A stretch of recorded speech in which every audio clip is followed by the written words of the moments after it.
નડિયાદના college road પર આવેલ વિક્રમ હોસ્પિટલની ઘટના. ડોક્ટર વિક્રમ વાળંદની હોસ્પિટલની લિફ્ટમાં બે વ્યક્તિઓ ફસાયા. બે વ્યક્તિઓ ફસાતાના મેસેજ મળતા જ નડિયાદ ફાયર બ્રિગેડની ટીમ ઘટના સ્થળે પહોંચી હતી. નડિયાદની ટીમ દ્વારા લિફ્ટમાં ફસાયેલા બંને વ્યક્તિઓને રેસ્ક્યુ કરીને સહી સલામત બહાર કાઢવામાં આવ્યા હતા.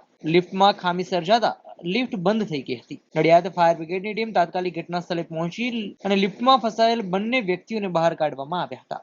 લાઈટ બંધ થઈ જશે. ચલો આપના ઉધા થઈ જાવ મિત્ર વાગાને મોઢામાં મોઢું તો દાદો આઈ જાવ અરે આ દાદા ખાલી બેઠા છે. અરે રાકેશભાઈ ઉધા પીવા જશે. અરે દાદા લઈ રહ્યા તો ઉભા ઉભા અમને કશું મચી ઉતરે આ લોકો કેવું વજન થી કમ નીચે નહીં ઉતરે. આડા નાડા લઈ લો ઊંચા ઊંચા લઈ લે પાછળ જજો ઊંઘા દો આડા થઈ જાઓ બસ આવો ધીરે ધીરે પાછળ નીચે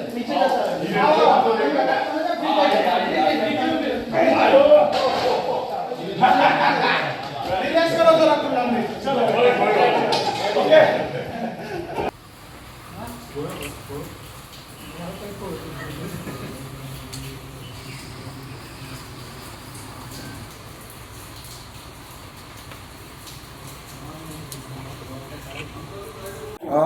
અહીંયા ડૉક્ટર વિક્રમ હોસ્પિટલમાં લિફ્ટમાં બે વ્યક્તિ ફસાયેલા છે.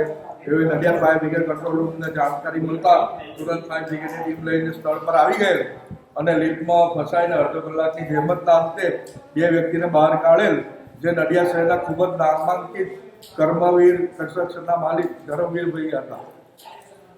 કેવી રીતે કાઢવામાં આવ્યા લિફ્ટની બહાર અને કેટલો ટાઈમ લાગ્યો? લગભગ અડધો કલાક જેવો થયો, કારણ કે લિફ્ટમાં એની પેનલ બોર્ડ જ બંધ થઈ ગયેલી હતી. એટલે પેનલ બોર્ડમાં પણ અમે થોડી માથાકૂટ લિફ્ટવાળાના ટેકનિશિયન જોડે લાઈવ રહી અને કામગીરી કરી અને નીચેથી અમે અહીંયા ગ્રાઉન્ડ ફ્લોરેથી પણ અમે બીજી બાજુ કામગીરી ચાલુ રાખી. એ રીતે થોડીક સ્પેસ થતાં એનો દરવાજો અમે ખોલી નાખ્યો. દરવાજો ખોલીને બે વ્યક્તિને બહાર કાઢી. લિફ્ટમાં આ બંધ થઈ જવાનું કારણ શું કે વચ્ચે કંઈક જીબીનો પ્રોબ્લેમ થયો તો એને લીધે આપણે આ લિફ્ટ અધવચ્ચે બંધ થઈ ગઈ હતી. મારા ફાધરને થોડુંક વાગી ગયું હતું તો ધનુરનું ઇન્જેક્શન લગાવવા ડૉક્ટર વિક્રમભાઈ વાળંદથી આવ્યા હતા. પછી લાઇટ પેલી લિફ્ટ બંધ થઈ ગઈ તો આ લિફ્ટમાં નીચે આવતા હતા ત્યારે કલાકથી ફસાયેલા હતા અમે. માનનીય ધારાસભ્ય પંકજભાઈ દેસાઈને ફોન કરતા એમને ફાયર બ્રિગેડ, જીબી અને બીજા લોકોને અમારા રેસ્ક્યુ માટે મોકલ્યા. હું એમનો બહુ ધન્યવાદ આપું છું. ખૂબ ખૂબ આભાર. અને અમને હેમ કેમ બહાર કાઢીએ આપતો બી ખૂબ ખૂબ આભાર. આપ પણ